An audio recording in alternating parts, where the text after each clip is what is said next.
Well, welcome back to today's lesson, The Birth of a New Nation, the American Revolutionary War. Now, we looked at the causes that led up to the Revolutionary War in previous episodes. But let me just let you know that, for Britain, this was a tough road to hoe here, because conquering the colonies was an almost impossible task, as the sheer geographical size made it nearly impossible for British forces to occupy the entire countryside. And throughout the American Revolutionary War, it's estimated that about 1% of the American population died during the war.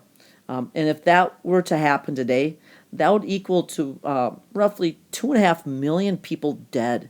Kind of gives you the idea of the size of the battle that was going on, and how tough of a war it was really going to be.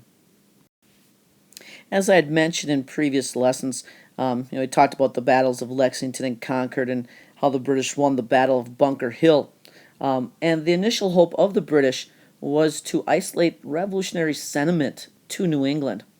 But as the Americans had captured British cannons and moved them to the Boston area, they were eventually able to force the British to abandon that city and flee to Canada. And that will eventually lead to a couple expeditions by the Americans up into Canada, trying to oust the British from Canada and also to get the Canadians to join them in this revolutionary fervor. Out west, you see that Richard Montgomery leaves Fort Ticonderoga and heads north towards Montreal, while Benedict Arnold will head north towards Quebec.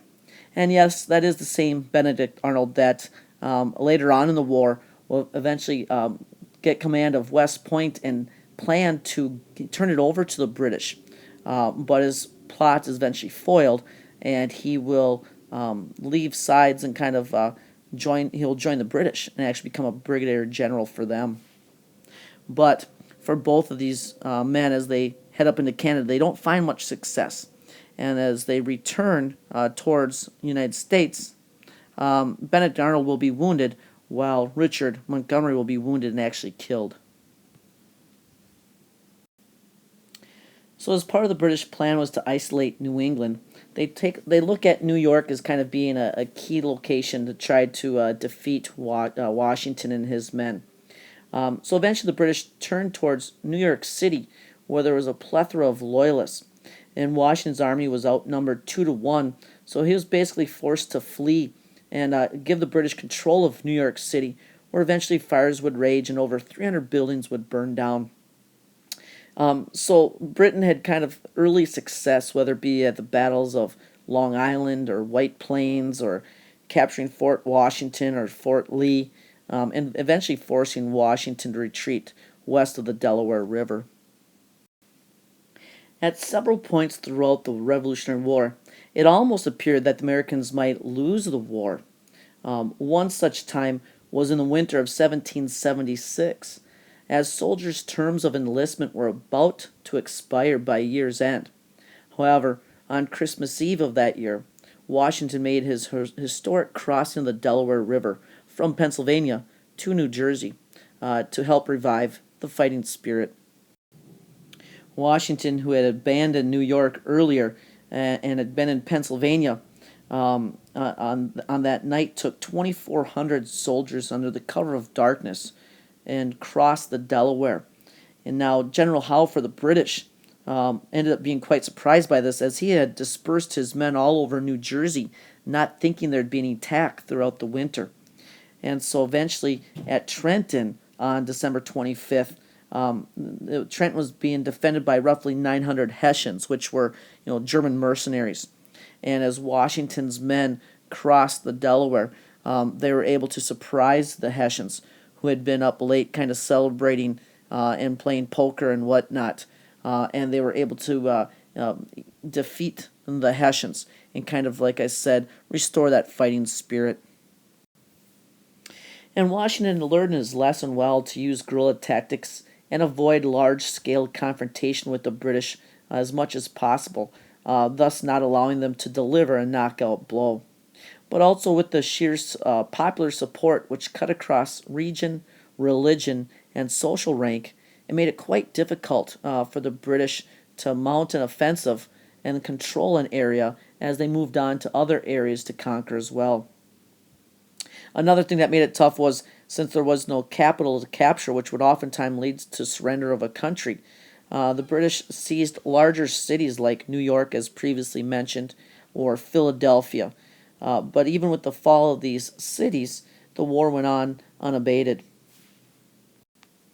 And so, with the continued success of the British, the Americans were eventually looking to turn the tide of the war.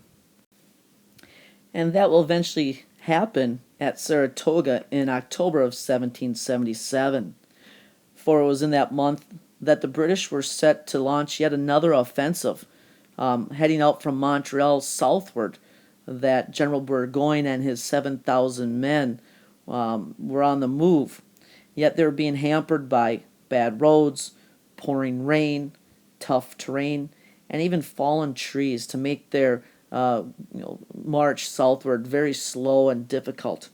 And that kind of helped make them vulnerable to American General Gates, and will eventually be the turning point of the war, as after this big victory for the Americans, along with the fact that Ben Franklin was negotiating for more assistance from the French in the war, after the Americans win this war, the French will agree to join in on the side of the Americans. And what this does is it forces the British to have to change their military plans, as they will have to worry about protecting their other possessions around the world, including places like the West Indies as well. Therefore, Saratoga truly is the turning point of the war. So that brings us to the southern phase of the war here, when the British will look towards the south, and look to hopefully use the roughly 100,000 loyalists or Tories that live there. And what they're hoping was that with the support of these loyalists, that they'd be able to defeat the Americans. But however, even with the British winning a number of small victories, they couldn't pacify the countryside. Basically, they had enough soldiers to defeat the Americans in the battlefield, but not enough to occupy the colonies. And throughout this time, as General Cornwallis is moving throughout South Carolina and North Carolina and having a few victories along the way, he's being harassed by Nathaniel Greene, who's one of the U.S.'s most capable generals and is kind of shadowing every move of Cornwallis. And as you can see, after a couple victories throughout Cowpens and Kings Mountain, eventually Cornwallis makes his way northwards towards Yorktown. And with the French fleet moving north from the West Indies to seal off the Chesapeake Bay, roughly 7,800 French troops and 9,000 American troops led by Washington and the French General Rochambeau began their attack on October 14th, capturing several British defenses. Several days later, they followed it up with the actual surrender of General Lord Cornwallis. And so after the siege of Yorktown on October 17th, 1781, Cornwallis does surrender with his nearly 9,000 men, thus effectively ending the Revolutionary War.